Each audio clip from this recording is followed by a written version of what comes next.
Hello friends, कैसे हैं आप लोग। तो आज बहुत दिनों के बाद एक कक्षा 10वीं का जो मैथ्स का पेपर है 10 तारीख को, उसकी तैयारी के लिए ये वीडियो बनाया जा रहा है। इसमें आपको इस वीडियो में 1 नंबर वाले सारे क्वेश्चंस मिलेंगे, तो आप इनको फटाफट एक बार रिवाइज कर लेंगे। तो आशा है कि इसी तरह के क्वेश्चन 1 नंबर में जो 30 नंबर के क्वेश्चन आने वाले हैं MCQ, इसी में से फंस जाएंगे। बस आपको इसको रिवाइज कर लेना है फटाफट। पहला सूत्र है LCM गुणे HCF बराबर पहली संख्या गुणे दूसरी संख्या। दूसरा है अंडर रूट के अंदर कोई भी ऐसी संख्या हो जिसका गुणनखंड न हो पा रहा हो, जोड़े न बन पा रहा हो, वो अपरिमेय संख्या होंगी। उदाहरण के तौर पर under root 2, under root 3, under root 5 ये अपरिमेय संख्याएं हैं। इसमें भी देखिए 3 अंडर रूट 2, तो अंडर रूट 2 का जोड़ा बाहर नहीं निकलेगा, इसलिए ये अपरिमेय संख्या है। अब ये द्विघात में बहुपद में शून्यकों की संख्या अधिकतम कितनी होती है? 2 होती है। जितनी घात का बहुपद होगा उतनी ही शून्यकों की संख्या होगी। रैखिक बहुपद में 1 शून्यक होता है, द्विघात बहुपद में 2 शून्यक होते हैं, त्रिघात बहुपद में 3 शून्यक होते हैं। शून्यकों का योग का सूत्र होता है -b/, अल्फा धन बीटा बराबर -b/। शून्यकों का गुणा अल्फा इंटू बीटा बराबर c/। द्विघात बहुपद का सूत्र बहुत जरूरी है, याद कर लेंगे आप। x² ऋण शून्यकों का योग गुणे x धन शून्यकों का गुणा। शून्यकों की संख्या कैसे निकालेंगे? x अक्ष में जितनी जगह ग्राफ कटा हो, जैसे ये बना हुआ है, x अक्ष ये है, तो x अक्ष ये जो लाइन है x अक्ष है, इसमें इस ग्राफ ने कितनी जगह कट किया है? 1 2 3। तो x अक्ष को जितनी जगह ग्राफ कट करेगा उतने ही शून्यक हो जाएंगे। रैखिक बहुपद की घात 1, द्विघातीय बहुपद की घात 2, त्रिघात बहुपद की घात 3। इसके बाद 3 पार्ट में आ जाते हैं, तो अद्वितीय हल का सूत्र आपको याद कर लेना है। a1/a2 बराबर नहीं है b1/b2। इसमें रेखाएं प्रतिच्छेदी होती हैं और हल संगत होता है। अगला है कोई भी हल ना होने का सूत्र, a1/a2 बराबर b1/b2 बराबर नहीं है c1/c2। इसमें रेखाएं समांतर होती हैं और रेखाएं भिड़ती नहीं, समांतर होती हैं, इसलिए असंगत। अनेक हल के सूत्र में तीनों अनुपात बराबर होते हैं। a1/a2 बराबर b1/b2 बराबर c1/c2। रेखाएं समपाती होती हैं और संगत हल होता है।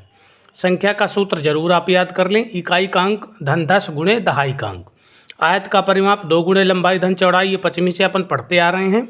आयत का अर्ध परिमाप होता है, तो अर्ध मतलब आधा, मतलब 2 2 कट जाएगा तो लंबाई धन चौड़ाई। आयत का अर्ध परिमाप क्या हो जाता है? लंबाई धन चौड़ाई। परिमेय संख्या और अपरिमेय संख्या का गुणा करने पर कुछ भी आ सकता है, परिमेय और अपरिमेय दोनों। तो ये वाला आ सकता है प्रश्न आपके परीक्षा में, परिमेय और अपरिमेय को जोड़ने पर अपरिमेय संख्या ही आएगी, हमेशा याद रखेंगे। द्विघात समीकरण का मानक रूप होता है ax² धन bx धन c बराबर 0। विविक्त कर का सूत्र होता है b² - 4ac। मूल वास्तविक और समान, ये बहुत इंपॉर्टेंट है। मूल वास्तविक और समान हो तो k का मान ज्ञात कीजिए, ऐसा प्रश्न आता है, तो उसमें क्या लगाएंगे? b² - 4ac बराबर 0। श्रीधराचार्य सूत्र है -b ± under root b² - 4ac अपान 2a। श्रीधराचार्य जी का जन्म जो है तो 1025 सायु में हुआ था। सारवंतर, इसके बाद 5 पाठ में आ जाते हैं समांतर श्रेणी। तो सारवंतर का सूत्र होता है दूसरा पद माइनस पहला पद। समांतर श्रेणी का nवें पद का सूत्र होता है n बराबर a + n - 1 into D. a + n - 1 into D. समांतर श्रेणी के n पदों का योग होता है n/2 2a + n - 1 into D. एक ये होता है, एक होता है n/2 a + l। ये दोनों आपको याद होना चाहिए। AP का अंत से nवां पद जब निकालेंगे तो l + n - 1 इंटू -d हो जाता है। इसमें पहला पद आखिरी पद हो जाएगा, क्योंकि अपन उल्टा निकाल रहे हैं अंत से, तो पहले पद की जगह l आ जाएगा और d हो जाएगा -d। an का सूत्र होता है एक sn - sn - 1 ये। इसके बाद 6 पाठ में आ जाते हैं, तो 6 पाठ में सभी वृत्त भी समरूप होते हैं, सभी वर्ग भी समरूप होते हैं, सभी समबाहु त्रिभुज भी समरूप होते हैं और सभी आयत भी समरूप होते हैं। तो ये अगर आ जाए वृत्त, वर्ग, समबाहु त्रिभुज और आयत, तो ये सब समरूप होते हैं हमेशा। समरूप आकृतियों के संगत कोण बराबर होते हैं और संगत भुजाएं समानुपाती होती हैं या संगत भुजाओं का अनुपात बराबर होता है। याद कर लेंगे इसको, स्क्रीनशॉट ले करके आप रिवाइज भी कर सकते हैं। आगे आते हैं, थेल्स प्रमेय का कथन आप याद कर लेंगे। किसी त्रिभुज में एक भुजा के समांतर एक खींची गई सरल रेखा अन्य दो भुजाओं को समान अनुपात में विभाजित करती है। अब इसके बाद 7 पाठ में आ जाते हैं। एक्स अक्ष से दूरी निकालना हो तो y का मान लिख दो। जैसे उदाहरण के लिए 3 और 4 बिंदु दिया है, इसमें x अक्ष से दूरी तो y का मान क्या आ जाएगा 4, x अक्ष से दूरी 4 और y अक्ष से दूरी बोली तो x का मान 3। और अगर पूछे मूल बिंदु से दूरी तो दोनों का वर्ग करके जोड़ देना है, x square plus y square under root के अंदर। मध्य बिंदु का सूत्र होता है x1 प्लस x2 बटे 2, y1 प्लस y2 बटे 2। उसके बाद अगले चैप्टर में आ जाते हैं, वृत्त और उसकी स्पर्श रेखा वाले चैप्टर में। स्पर्श रेखा त्रिज्या पर लंब होती है, याद कर लेना है।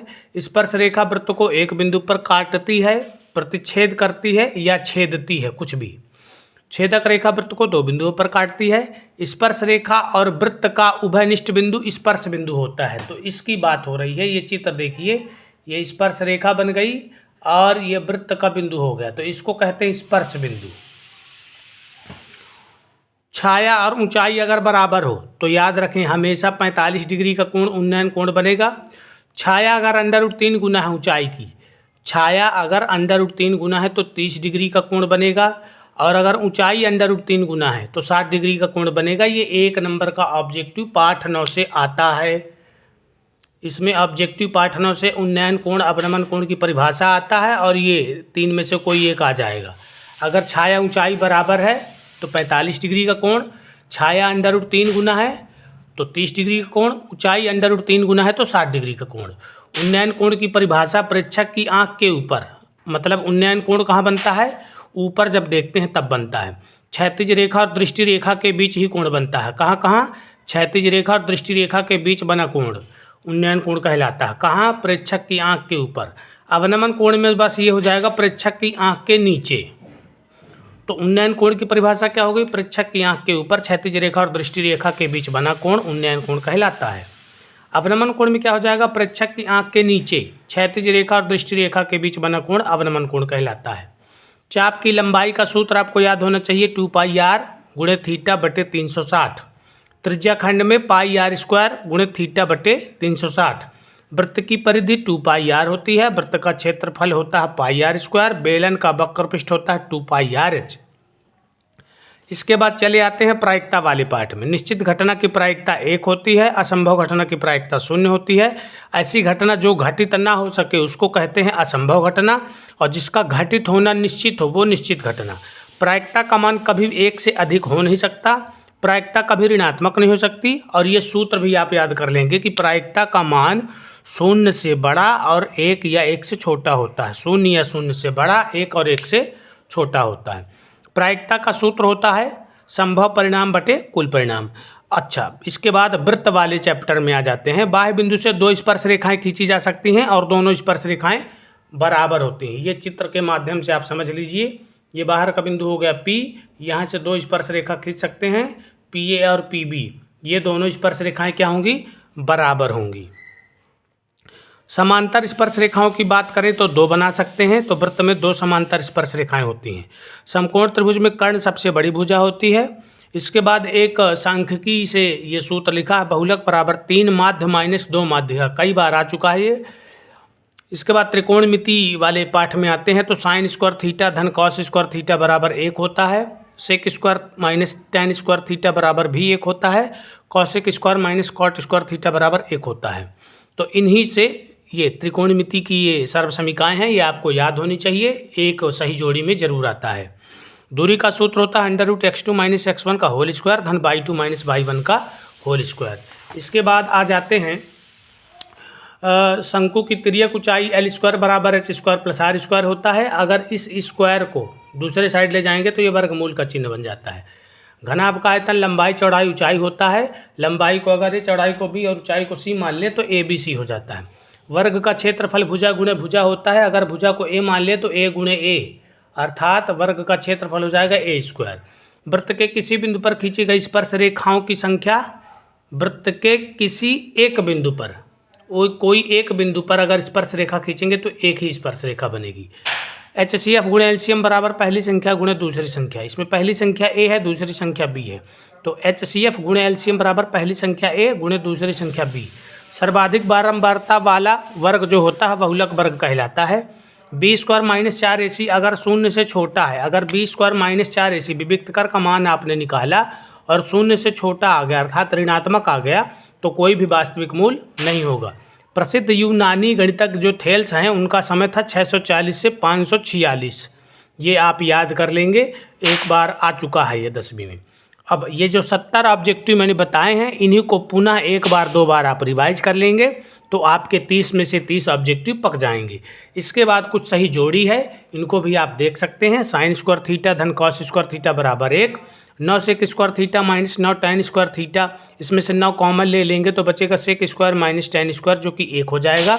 घनाभ का आयतन आपको बता चुके हैं, वर्ग का क्षेत्रफल भी बता चुके हैं, और ये दूरी है 0 4 और 3 0 के बीच की दूरी जब आप निकालेंगे दूरी का सूत्र लगा करके तो 5 आ जाएगा।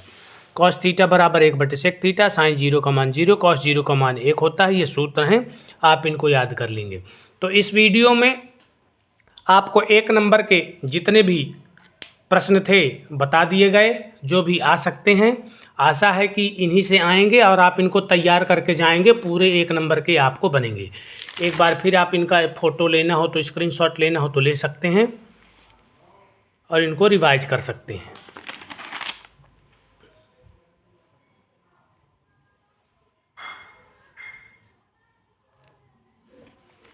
अगले वीडियो में आपको मिलेंगे 2 नंबर वाले प्रश्न, जो 12 प्रश्न आते हैं 2 नंबर के वो मिलेंगे।